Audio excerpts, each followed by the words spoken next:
Good morning, everybody. This is Josh Ezell, Breakthrough Real Estate and Property Management. I hope you're having a fantastic week.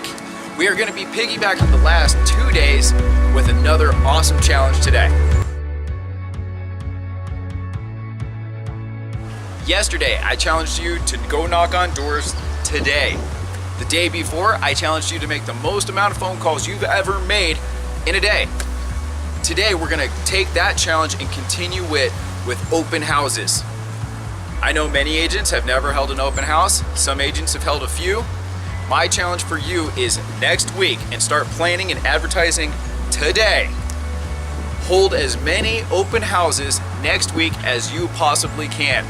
Believe it or not, you can hold 2 open houses or more per day if you schedule them properly. Have fun. Let's get face to face with as many people as possible. Get as much information as you can, set up as many portals, keep in contact with as many people, and wow, I gotta love the wind. Let's have the best week ever.